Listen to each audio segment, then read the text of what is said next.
I walked into the kitchen, the air thick with the smell of cheap aerosol air freshener and stale grease.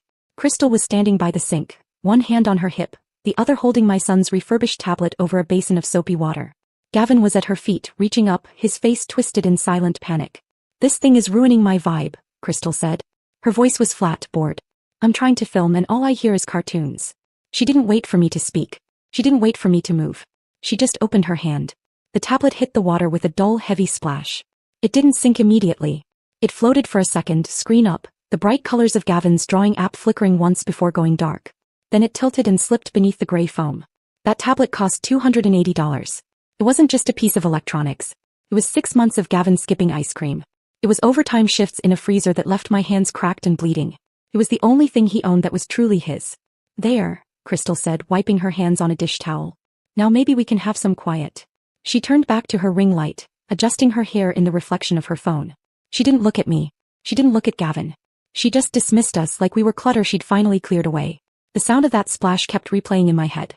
It was quieter than a scream, but it ended everything. I didn't scream. I didn't cry. I just watched the bubbles rise from the screen my son starved himself to save for. Before I tell you what I did next, drop a comment telling me where you're watching from and what time it is for you. I want to see how far this story travels. I didn't reach for the towel. I didn't reach for Crystal's hair. I reached into the water. My hand broke the surface of the gray foam, the grease coating my skin like a second layer of sweat. I found the hard edge of the tablet and pulled it out. Water streamed from the charging port, dark and smelling of bacon fat. I held it there for a second, letting it drip onto the linoleum floor. Crystal laughed. It was a short, sharp sound designed to get a reaction. She wanted me to scream. She wanted me to throw a fit so she could turn her camera on and tell her followers about her crazy, ungrateful sister. She wanted content. I denied her the footage. In that moment, the part of my brain that manages the night shift at the warehouse took over. When a pallet collapses or a freezer unit fails at 3 a.m, you don't cry. You assess the damage, you secure the perimeter, and you execute the solution. I walked past her. I walked past the ring light and the tripod and the piles of cheap clothes she hadn't bothered to wash. I went straight to the living room where my parents, Ronald and Brenda, were sitting on the couch. Dad was staring at the television, the volume turned up loud enough to drown out the world. Mom was scrolling on her phone, her thumb moving in a rhythmic, hypnotic swipe. Neither of them looked up. They had heard the splash. They had heard Gavin crying. They had heard Crystal's cruel laugh. They chose the screen. I walked past them too. I went into the room Gavin and I shared, the one with the peeling wallpaper and the mattress on the floor because Crystal needed the guest room for her studio. "Pack your bag, Gavin," I said. My voice sounded strange to my own ears, low-level metallic. Gavin looked up, wiping his nose on his sleeve. "Are we going to Grandma's?" "No," I said. "We're leaving. Put your shoes on." I grabbed the duffel bag from under the bed. I didn't pack everything. I packed the essentials. Uniforms. School clothes. Toothbrushes.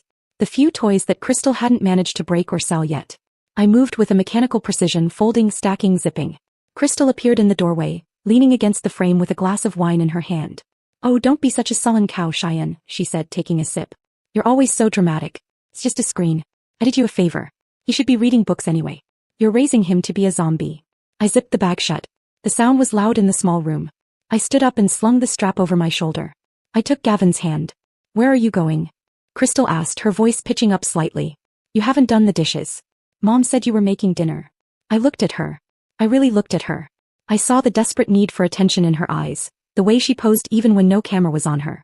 I saw a 36-year-old woman who had never been told no in her entire life. "Cheyenne," she snapped.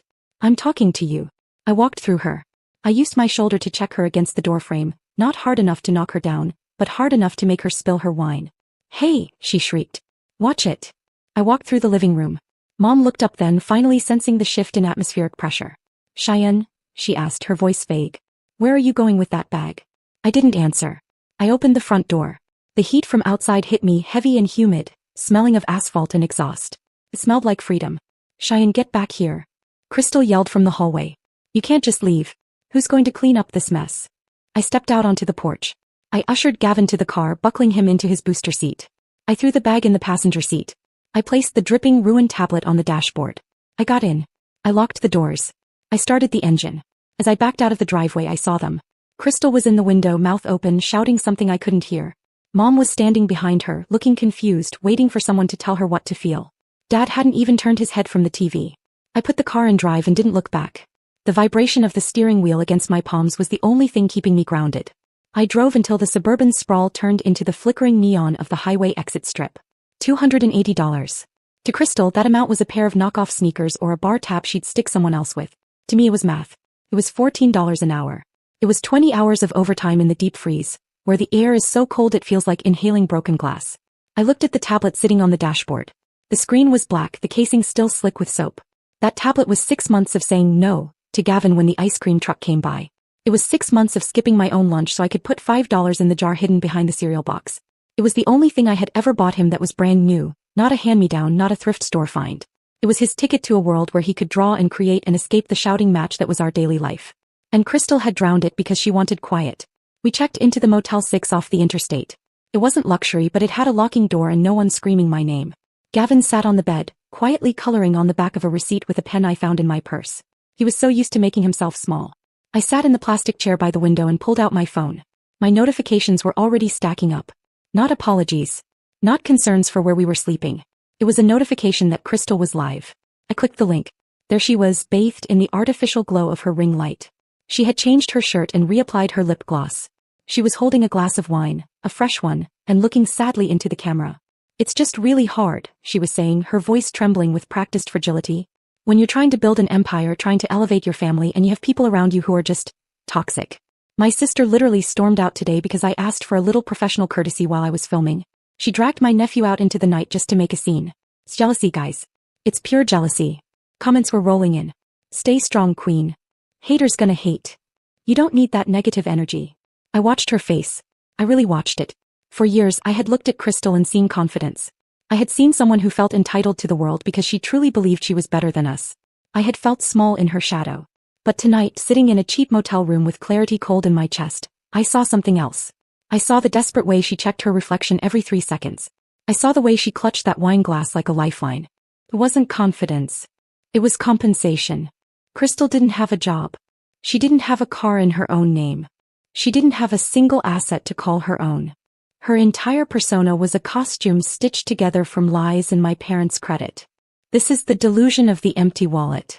When you have no value of your own, no skills, no discipline, no achievements, you have to destroy the value of others to feel significant. She didn't break the tablet because it was loud. She broke it because it was real. It was something earned. It was a tangible proof of work and love, 2 things she was incapable of producing.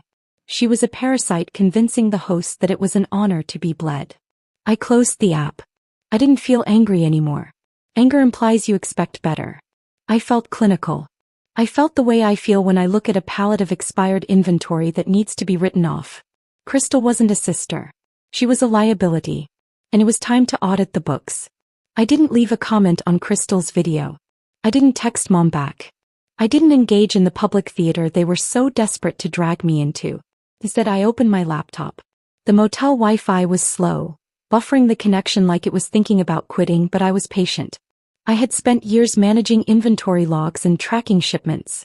I knew how to look at a mess of numbers and find the story hidden inside them. If Crystal was a liability, I needed to know the extent of the exposure. I started with myself. I logged into the credit bureau, my fingers flying across the keys. There was a knot of anxiety in my stomach, a cold, hard stone of fear. I had lived in that house. My mail went to that house. My social security card was in a firebox in the hall closet. The page loaded. 780. Excellent. I let out a breath I didn't know I was holding. My credit was clean. Crystal hadn't touched me. Maybe she knew I checked it religiously. Maybe she knew I'd press charges without hesitation. Or maybe she just knew I didn't have enough to steal. But someone was paying for the wine. Someone was paying for the ring lights and the clothes and the branding trips. I thought about the kitchen table back at the house. It was always covered in clutter, flyers, coupons, magazines. But lately the pile had changed. I had seen envelopes with red stamps. I had seen window envelopes from banks I didn't recognize. Whenever I walked in, Dad would shuffle them under a newspaper, his hand shaking, his eyes darting away. I opened a new tab. I navigated to the county recorder's public access portal. Information is public if you know where to look. Property taxes, liens, deeds.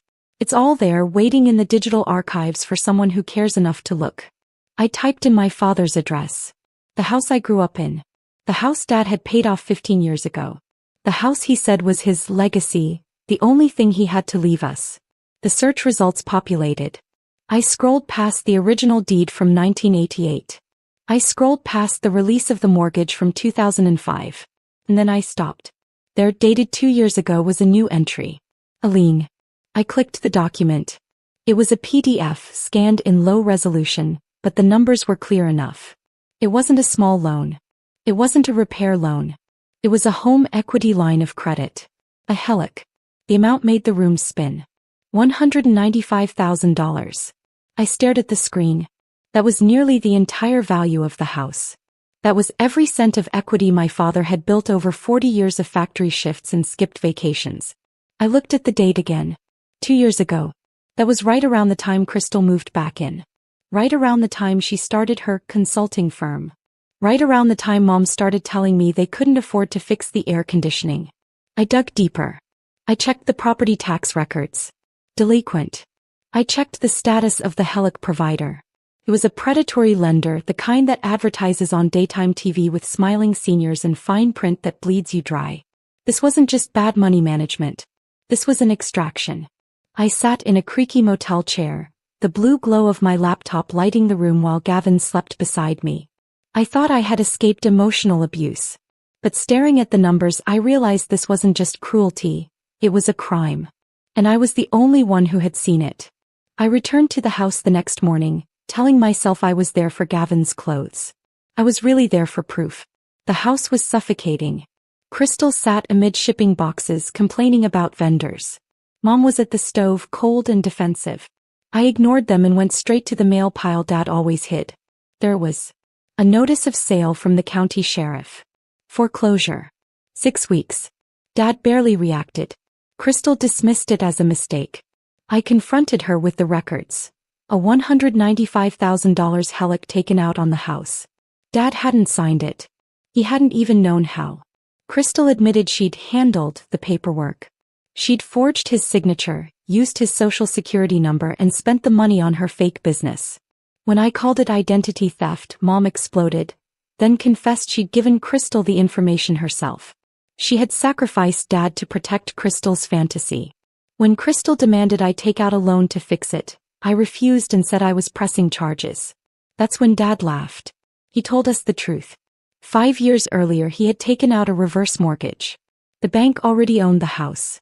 The equity was gone. Crystal had stolen debt, not value. Then he showed me where the money went. Every payment had been saved in a $529 education fund for Gavin. $285,000. Irrevocable. Untouchable. Crystal collapsed. Her safety net was gone. Her crime was pointless. Dad stood, said he was done, and walked out. I took Gavin and followed. As we drove away, the house shrank behind us. The air felt lighter. For the first time, no one was draining us. I used to think leaving would hurt. That I'd feel guilt or loss. Instead, I felt free. Walking away isn't quitting. It's survival. You're not a bank for someone else's delusions. Family isn't blood. It's protection. If you're holding a rope that's burning your hands, let go.